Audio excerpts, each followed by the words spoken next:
এবার সংসদে বিদ্যুৎ প্রতিমন্ত্রীকে ধুলাই করল ব্যারিস্টার সুমন। কিভাবে বিদ্যুৎ বিল বাড়িয়ে নিচ্ছে এবং চুরি করছে, চলুন শুনে আছি ব্যারিস্টার সুমনের মুখে, এমন বিদ্যুৎ প্রতিমন্ত্রীর মুখে। বিলের যে দুর্নীতি শুরু হয়েছে, আমি দুর্নীতি বলতে বাধ্য হচ্ছি, এখনো আমি ভিতরে যাই নাই। কারণ হচ্ছে গিয়ে একই বাসায় একই মানুষের কিভাবে 1300 আর 4000 কেমনে বিল হয়, এইটা আমি মানুষ দেখেন। এই বিলের কাগজ ছাড়া আমি কথা বলতে চাই না। জোট সরকারের সময় অন্ধকারে 17 ঘন্টা ছিলেন, উনি বিদ্যুতের দামের কথা বলেন।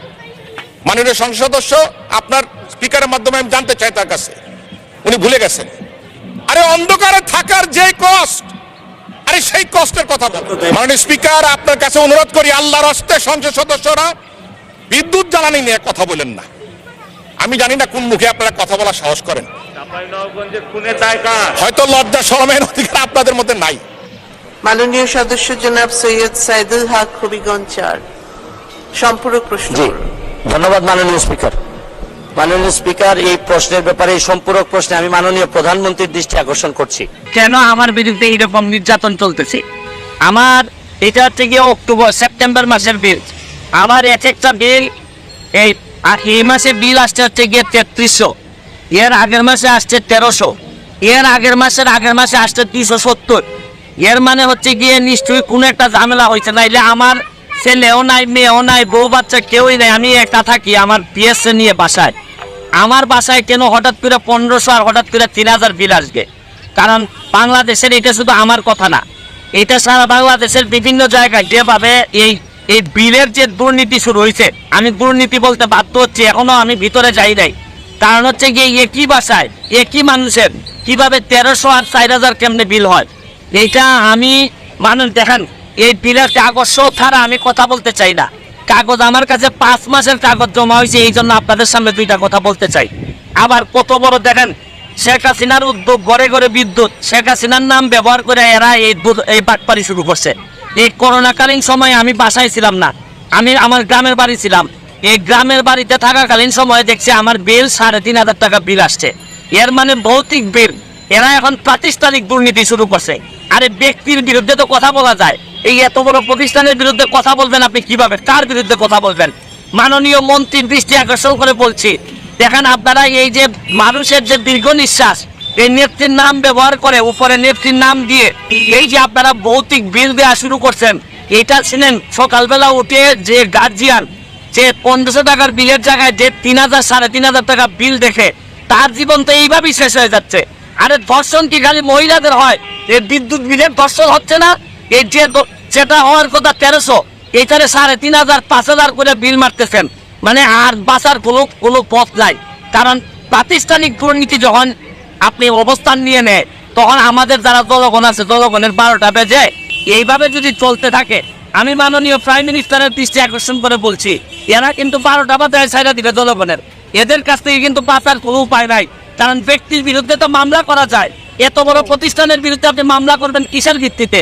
আমি বলবো যে এখনো সময় আছে, এটা চেক করেন। কারণ করোনাকালীন সময়ে এদের বিরুদ্ধে অভিযোগ আসছিল, এরা যা মন ধরে বিল দিচ্ছে, পরে আবার কেউ বলে যে ম্যানেজ করছে, অ্যাডজাস্ট করছে। এইভাবে একটা দেশ চলতে পারে না। কারণ আমার তো ব্যারিস্টার মানুষ, আমি বিল দিয়ে দিতে পারবো, অসুবিধা নাই। কিন্তু যারা নিরীহ নির্যাতিত, যারা এই অফিসে চাকরি করে, এরা না তো বিল দিতে কষ্ট হবে, হয়তো এরা অফিসে চাকরি করে বলে পক্ষে বলতে চায়। কিন্তু আমি শুধু বলতে চাই, এইটার ব্যবস্থা গ্রহণ করেন, নাইলে মানুষের দীর্ঘ নিঃশ্বাসে বহুদিন সোনার বাংলা, বঙ্গবন্ধু সোনার বাংলা হবে না। ভালো থাকবেন, সুস্থ থাকবেন। ধন্যবাদ মাননীয় স্পিকার, ধন্যবাদ মাননীয় স্পিকার।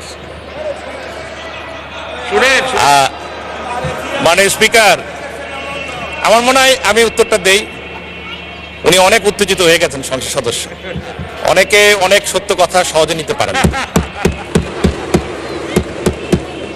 আমি মাননীয় স্পিকার, আমি চাই এই সংসদে একটা সময় দেন, জ্বালানি নিয়ে কথা বলবো। অন্ধকারে 17 ঘন্টা ছিলেন, সকলে মনে আছে। জোট সরকারের সময় অন্ধকারে 17 ঘন্টা ছিলেন, উনি বিদ্যুতের দামের কথা বলেন। আরে অন্ধকারে থাকার যে কষ্ট, আরে সেই কষ্টের কথা বলেন। আপনাদের সময় বিদ্যুৎ অপচয় কষ্ট কত ছিলেন জানেন? মাননীয় সংসদ সদস্য, আপনার স্পিকারের মাধ্যমে আমি জানতে চাই তার কাছে, উনি ভুলে গেছেন। 44% অপচয় ছিল। অপচয়টা কি মধ্যে পড়ে? দুর্নীতির মধ্যে পড়ে। তিনবার দুর্নীতিতে চ্যাম্পিয়ন কি খামাখা হয়েছেন তারা? 5 বার। বাংলাদেশ এখন ক্রিকেটে চ্যাম্পিয়ন হয়, বাংলাদেশ উদাহরণ হয় সারা বিশ্বের কাছে, সাফ চ্যাম্পিয়ন হয়, আর ওনারা করেছেন দুর্নীতিতে চ্যাম্পিয়ন। ঘন্টার পর ঘন্টা শেষ হয়ে যাবে মাননীয় স্পিকার যদি বক্তব্য দিতে হয় তাদের ব্যাপারে। কোনো প্রয়োজন নাই। চাল ডাল গম কি দাম ছিল? আরে ভাই, আপনারা তো খাদ্যই দিতে পারেন না, গুলি করে মানুষ মেরেছেন, আবার দামের কথা জিজ্ঞাসা করেন। আপনারা বিদ্যুৎই দিতে পারেন না 17-18 ঘন্টা। কানসাটে আপনারা গুলি করে মানুষ হত্যা করেছেন। আমার এখনো খেয়াল আছে, সাবেক প্রধানমন্ত্রী খালেদা জিয়া গিয়েছিলেন টঙ্গীতে বিদ্যুৎ পাওয়ার প্ল্যান্ট ওপেন করার জন্য। ঢাকায় আসতে পৌঁছতে পারে নাই, তার মধ্যে বিদ্যুৎ প্ল্যান্ট বন্ধ হয়ে গেছে। মাননীয় স্পিকার, আপনার কাছে অনুরোধ করি, আল্লাহর হস্তে সংসদ সদস্যরা বিদ্যুৎ জ্বালানি নিয়ে কথা বলেন না। আমি জানি না কোন মুখে আপনারা কথা বলার সাহস করেন। হয়তো লজ্জা শরমের অধিকার আপনাদের মধ্যে নাই। ঘন্টার পর ঘন্টা কথা বলতে পারবো, তথ্য না খালি। আপনারাই বলুন আসলে দুর্নীতি কিভাবে হচ্ছে। ওনাকে বলতে চাইছিল ব্যারিস্টার সুমন, কথা একদিকে, উনি ঘুরিয়ে নিয়ে গেছেন আর একদিকে। বাকিটা আপনারাই বলুন কমেন্টের ভিতরে। এবং আপনারা আমরা যারা এই ভিডিওটা দেখছেন বেশি করে লাইক কমেন্ট শেয়ার করুন পরবর্তী ভিডিও পাওয়ার জন্য। আজ এ পর্যন্তই, বেশি কথা বললাম না। যারা যেখান থেকেই দেখছেন ভিডিওটি বেশি করে লাইক কমেন্ট শেয়ার ও চ্যানেলটিকে সাবস্ক্রাইব করে পাশে থাকা বেল আইকনটি বাজিয়ে দিন। এবং যারা ফেসবুক থেকে দেখে যাচ্ছেন বেশি করে চ্যানেলটিকে ফলো করুন। তো ভালো থাকবেন, সুস্থ থাকবেন, আল্লাহ হাফেজ।